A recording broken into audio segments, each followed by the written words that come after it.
Olá pessoal, tudo bom? Estamos nós aqui mais uma vez com uma apresentação de slides, né? Uma videoaula.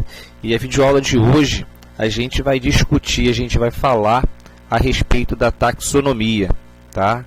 Taxonomia no livro de vocês deve estar aí como sistemática e nomenclatura dos seres vivos, né? Ou classificação e nomenclatura dos seres vivos, enfim. E por que eu venho trabalhando com o nome taxonomia? Porque é o termo utilizado, né, na biologia. É uma área da biologia que trata a respeito de fazer essa missão quase que impossível, né? A gente vai ver qual é a função, a missão e para que a gente faz esse sistema de classificação dos seres vivos. Tá legal? Vamos começar. Bom, então trago aqui taxonomia, ciência que classifica, agrupa e nomeia as espécies, né? Então a gente sabe que hoje no mundo já se são conhecidas centenas de milhares de espécies e outras ainda serão descobertas, né? E aí foi necessário que alguém se preocupasse, né? Sentasse e começasse a ver de que forma faria isso, tá? Eu trouxe um exemplo bem fácil de vocês entenderem a necessidade, tá? E como a taxonomia torna o estudo, né, da biologia bem mais fácil. Coloquei aí uma hipótese, né? Imagine a difícil tarefa de chegar a um hipermercado, ou seja, um mercado grande, né, um local de compras, como o próprio nome já está dizendo, grande, hiper, e ter que procurar 10 produtos dentre 1 milhão deles. A forma como os produtos são agrupados faz toda a diferença, não é? Então, por isso, foi criada a classificação e nomenclatura das espécies. É o que a gente consegue, né, se ordenar quando nós chegamos a um supermercado. A gente sabe onde é que fica a seção de produtos de limpeza. Todos os produtos de limpeza estarão lá. A gente sabe onde fica o setor de alimentos, né, de grãos, ou então de enlatados. Os alimentos que são frescos, né, verduras, ou então as proteínas, que é carne, né, peixe, enfim. Há uma organização dentro do mercado, porque seria algo super difícil a gente encontrar os produtos espalhados. E é isso que a ciência, né, taxonômica faz. Ela classifica, nomeia e agrupa, né, esses seres. E a gente vai ver como é que isso é feito. Tá bom? Bom, tá aí. Após anos de estudos, temos hoje uma maneira de classificar os seres vivos do planeta. Todos os seres vivos, tá, galera? Todos os seres vivos são classificados pela taxonomia. Os já conhecidos e os que vêm sendo descobertos. Cada ano, a gente pode dizer que a cada dia uma nova espécie é descoberta, tá? Esse processo não é tão simples assim. Vamos dizer que eu ache, né, um ser, um inseto, e eu acredito que ninguém tenha catalogado ele ainda. É claro que eu preciso procurar, né, fazer uma investigação, né, fazer uma pesquisa para saber se aquele inseto já existe. Se não existir, eu posso mencionar ele, né, divulgar ele no meio acadêmico, no meio científico, para que ele seja classificado. Nesse momento, possa ser, tá, que os taxonomistas identifiquem ele como um indivíduo, um inseto já reconhecido. E aí a minha vontade de ser o descobridor daquele inseto cai por terra, não serei mais. Mas vamos supor que não tenha sido, né? Ninguém tenha catalogado ele ainda. Então eu serei o descobridor daquele inseto. E para fazer isso não necessariamente tenha que ser um cientista, tá legal? Qualquer pessoa, desde que ela tenha, né, vamos dizer assim, a felicidade de encontrar uma nova espécie, ela pode fazer isso, tá legal? Aí eu coloquei aqui, ó. Essa é a classificação binominal de Linneu. Então, começou com Linneu? Não começou com Linneu, tá? Na verdade, começou com outros cientistas e Linneu fez o que? Foi potencializar, foi aperfeiçoar essa classificação dessas espécies, tá? E aqui eu fiz uma arte, né? Eu quis trabalhar nessa arte para que vocês procurem ter um entendimento maior do que essa classificação binominal de Linneu, tá bom? A gente teria acima dessa grande esfera aqui, uma outra esfera chamada sistema, tá? Mas aí a gente vai deixar isso por fora, porque eu acredito que vocês não vão ver muito isso. Então, vamos trabalhar primeiro com essa esfera de reino. Então, reino seria o quê? Todos os seres, tá? A gente percebe que reino é o maior, porque o reino geralmente abrange uma grande quantidade de seres vivos. Quando eu digo reino, eu estou dizendo reino animal, reino vegetal, reino dos fungos, né? Reino dos protozoários, enfim, reino dos moneras. São grandes, né, quantidades de seres vivos que vão estar agrupados em cada reino. Tá? Então, quando eu digo reino, é algo realmente assim muito grande, de dimensões assim, de números altos, tá legal? E aí depois do reino eu tenho o filo, que é uma outra classificação. Eu tenho, por exemplo, o filo Chordata, tá? Que é o filo dos animais que possuem cordão vertebral, tá legal? Eu tenho depois, né, a classe mamália, por exemplo, tá? É a classe mamália, que é a classe dos animais que são mamíferos, né? Os animais que possuem, né, um cordão nervoso e desempenham, né, a classe dos mamíferos. Aí depois eu tenho a ordem, por exemplo, a ordem dos urodelos. Eu tenho lá, né, que são os répteis, possui a ordem dos urodelos, existe a ordem dos urodelos. Existe a família, exemplo, família Canidae, é a família dos cães, né? E aí vem o gênero e espécie. O que eu quero chamar a atenção de vocês? Que essas esferas vieram diminuindo. Vocês com certeza perceberam isso. E vem diminuindo também conforme, né, os novos agrupamentos de filo, classe, ordem, família, gênero e espécie, a quantidade de indivíduos que vão se assemelhar. Professor, não entendi. Vamos supor que no reino eu tenha 10 indivíduos no mesmo reino. Quando eu for estudar e passar para o filo, provavelmente não serão mais 10. Possa ser que sejam 9. Quando eu vier estudá-los, né, novas características, e eu vou perceber que apenas 7 podem possuir a mesma característica como classe. Então aqui eu tinha 10, aqui 9, aqui já caiu para 7. Quando chego na ordem, ele cai para 5. Na mesma ordem, só 5. Então, daqueles iniciais, né, 10 indivíduos, aqui na ordem eu tenho 5. Chega aqui na família, tá? Eu tenho 3 indivíduos que podem ser classificados com a mesma família. No gênero, vamos dizer que eu tenha 2. Quando chega na espécie, apenas 1. O que quer dizer? Que na espécie eu não vou encontrar 2 indivíduos, tá, diferentes classificados na mesma espécie. A espécie ela é única, ela é individual. Ah, professor, mas eu sou, por exemplo, moreno e eu sou da mesma espécie que o japonês, que o chinês. Sim, nós somos seres humanos. Essa é a nossa espécie. Tá legal? Mas isso não é com relação à raça, isso não é com relação à cor. Isso é algo muito mais primitivo, muito mais guardado. É código genético. Tá legal? E quem foi que criou essa classificação? Esse carinha aqui, Linneu, né? Tá aqui uma foto dele, eu achei bem interessante essa foto. E o nomezinho dele aí, Linneu. Tá bom? Por isso que a gente chama de classificação binominal de Linneu. Olha aqui, ó, binominal, 2 nomes. Então vamos ver como é que isso funciona. Eu coloquei aqui um triângulo taxonômico para que vocês tenham ideia desse agrupamento de indivíduos, tá? E como ele vai diminuindo ao passar, né, do caminhar das classes, das etapas. Então aqui eu tenho, ó, no reino mamália, no reino animalia, eu tenho todos esses aqui, tá? É classificado como animal um ser vivo que se alimenta de outro ser vivo, tá? Então aqui está reino animalia, todos esses aqui são classificados como animais. Quando chega no filo Chordata, eu só tenho esses aqui, ó. Eu perdi aqui, ó, o molusco não possui, tá bom? Ele não é classificado como filo Chordata. Então a gente já perdeu um aqui.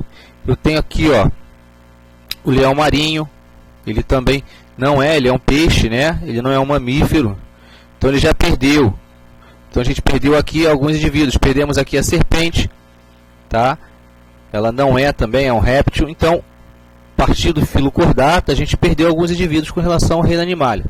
Quando a gente passa para a classe mamália, a gente já diminui ainda mais. Perdemos aqui, ó, parece ser um roedor. Se for um roedor, está errado, tá? Porque os roedores são mamíferos. Mas enfim, perdemos o beija-flor, perdemos aqui o sapo, né? Que é um réptil, perdemos o peixe. Então a gente perde alguns indivíduos passando aqui para a classe mamália. Quando a gente passa para a classe de ordem carnívora, a gente tem aqui, ó, menores indivíduos. E assim sucessivamente, até chegar a um único indivíduo, tá? Que é o Canis lupus, que é o lobo, tá bom? Então a gente pode dizer que se eu perguntar quais são os animais que possuem maior familiaridade, né, na ordem taxonômica ou na classificação de espécies, nós temos quem? O cão e o lobo. Por quê? Porque eles são iguais em gênero, família, ordem, classe, filo e reino. Eles são iguais daqui para cima. Tudo daqui para cima eles são iguais, tá? E em segundo lugar, quais são os animais que são mais parecidos? Aí a gente vai colocar, né? Parece que ser o lobo-guará ou a raposa aqui, o cão e o lobo, tá? Então eles são, né, esses dois aqui são os mais parecidos com o lobo aqui, porque eles são iguais da família para cima, tá legal? Então dessa forma a gente consegue identificar a familiaridade. E aí é muito importante identificar essa familiaridade, porque a gente vai identificar processos de onde eles vieram, tá bom?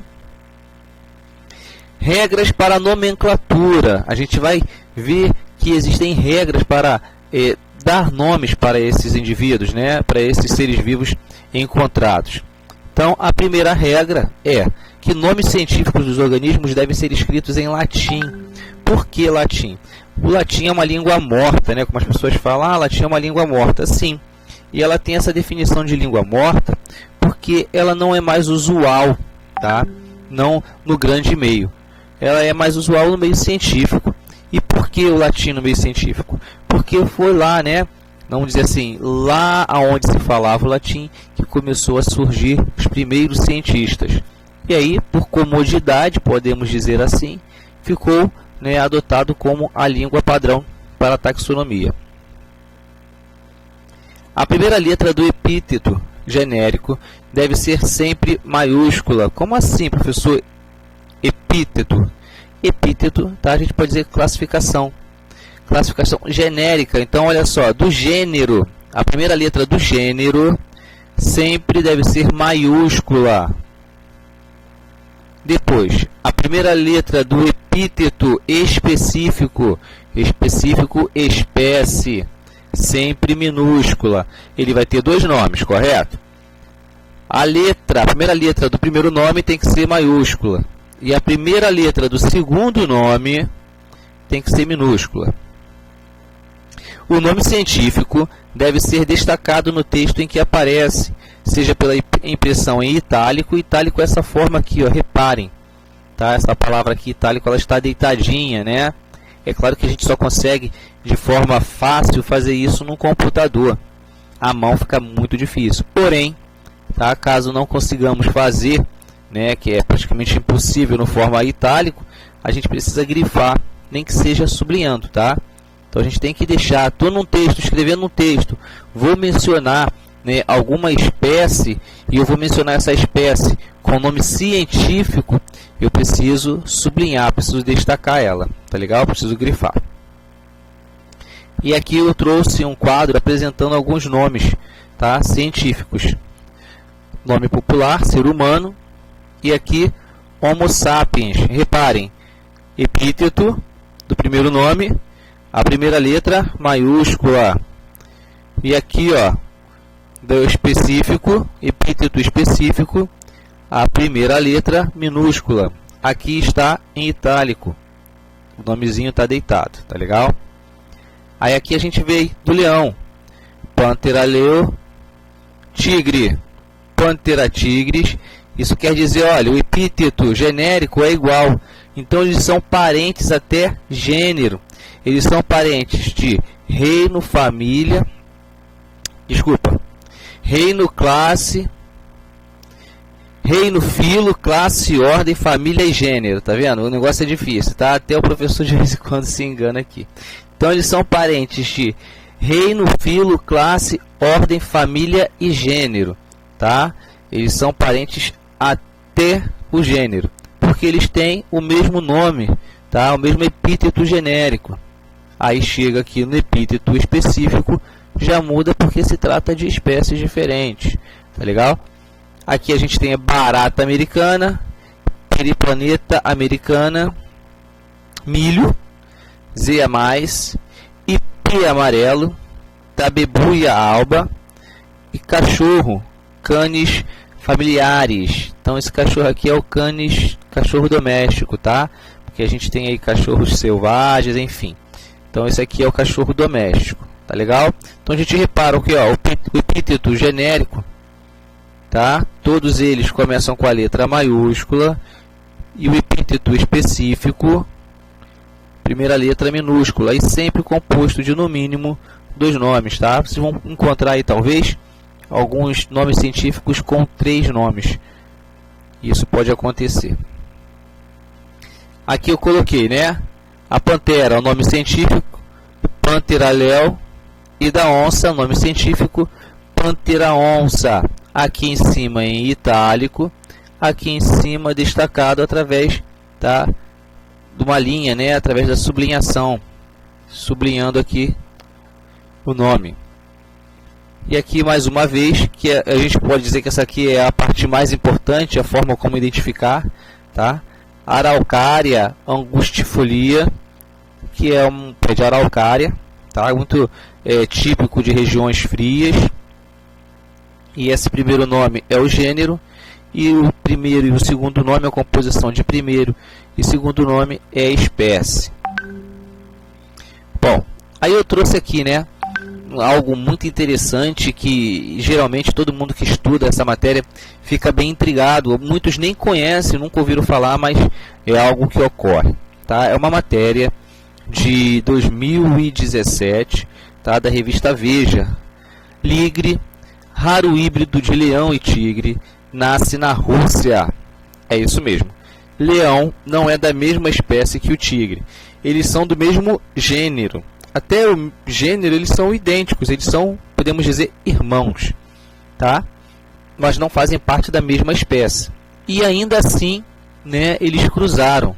Então a gente pode entender que animais só se reproduzem com animais da mesma espécie. Mas em casos específicos isso pode acontecer fora, tá, dessa ordem. E aí tá ali, né? Um trecho, eu botei só um trecho da matéria porque a matéria era muito grande. E aí tá lá, um raro bebê ligre híbrido que resulta do cruzamento entre um leão e uma tigresa, nasceu em um zoológico itinerante na região de Rostov-del-Don, no sul da Rússia. Batizado Tsar, o felino é resultado da união entre a tigresa princesa e o leão Caesar. Os pais do ligre, né, vivem juntos há muito tempo e se conhecem bem. Quando a tigresa ficou no cio, ela não tinha outra opção para acasalar, disse Eric Airapetian, diretor do local. Então, olha só, não é comum, galera, na natureza haver, tá, esses híbridos. Então, vamos supor assim, a zebra, tá, ela é do mesmo gênero, ela é idêntica ao cavalo até o gênero. Então uma zebra dificilmente vai procurar um cavalo para reproduzir. Eles vão se identificar como sendo de espécies diferentes. Isso é mais comum acontecer quando os animais são postos em cativeiros, ou seja, locais confinados, fechados, onde eles não conseguem procurar o parceiro ideal, tá, para fazer o acasalamento. E basicamente foi o que aconteceu aí nessa matéria, né? Eles faziam parte de um zoológico e por estar confinados, né, as duas espécies diferentes acabaram acasalando, tá? Então isso não é de praxe, isso não acontece muito comumente, tá? Eu coloquei aqui, mas afinal, o que são os híbridos? Chamamos de híbrido todo e qualquer organismo vivo descendente de indivíduos geneticamente diferentes, ou seja, o híbrido é o produto do acasalamento entre indivíduos de espécies diferentes. O que aconteceu aqui, né? Eu falei, o tigre é uma espécie, o leão é outra. Aí eu coloquei, veja abaixo alguns exemplos de animais híbridos. Então eu coloquei a mula, tá? A mula é um exemplar nacional, podemos dizer assim. É o resultado do cruzamento entre égua e o jumento. E, professor, a gente ganha alguma coisa com isso? Em alguns casos, sim. Tá? A mula, por exemplo, ela resulta no melhor, né, dos equinos, como a égua, e o melhor que a gente tem do equino e do jumento. Então, a gente tira o que um tem de melhor e do outro também que tem de melhor e faz uma espécie totalmente nova com o melhor de duas espécies, a gente pode dizer assim. Tá legal? Então, só relembrando, tá? O híbrido, ele se torna uma nova espécie. Ele se torna, podemos dizer, que a evolução, tá? Só tem um probleminha aí nessa questão da evolução, porque eu vou explicar para vocês até o final. A gente fala ali, ó, zebralo, resultado do cruzamento de uma zebra e um cavalo, como mencionei, né, anteriormente. Tambacu, cruzamento entre os peixes tambaqui e pacu-aranha, tá legal? Outra coisa, esse tipo de formação de novo indivíduo não acontece apenas com os animais não, tá? Ele também acontece muito comumente e mais de forma proposital com os vegetais. Então eu preciso lançar uma espécie mais resistente a algum tipo de problema ambiental. Geralmente isso é feito, tá? Esse cruzamento, onde eu tenho uma espécie que o gênero dela é muito resistente, mas a outra é mais saborosa, então eu vou fazer um cruzamento genético ali para que eu tenha uma planta resistente e saborosa. Com relação aos vegetais, isso é muito comum. Com os animais não, tá? Mas com relação à planta, isso é comum principalmente em laboratório, tá legal? E com relação a essa criação de nova espécie, pessoal, por que é difícil a gente dizer que é algo natural? Porque muitos dos machos, eles nascem estéril. Vamos dizer, houve o cruzamento lá, né, do tigre com uma leoa, tá? Então vai nascer um filhote. Se esse filhote novo, esse filhote híbrido, uma espécie nova, for fêmea, ela vai ser, né, uma fêmea saudável, ela vai poder gerar novos filhotes, problema algum, tá? Agora, se porventura nascer macho, é bem provável que esse macho nasça estéril. Então, né, seres de uma nova espécie distinta não poderão se acasalar juntos para gerar a mesma espécie, porque a fêmea ela não será estéril, porém o macho será estéril, tá? Em sua grande maioria isso ocorre uma vez ou outra, que pode acontecer do macho não ser estéril e aí sim, quem sabe, propiciar a continuidade da nova espécie. E eu achei aí essa foto muito interessante, né? De um animalzinho bem pequenininho, parece um bichinho de estimação, né? Ele é um híbrido, que é mistura de leão com tigre, e deu isso aí, ó, esse resultado aí, tá? Sentadinho, ele é maior do que a dona dele. Os dados dizem que ele, né, tem de comprimento 3,30 metros, ele sentado pesa mais do que 1,5 metro, né?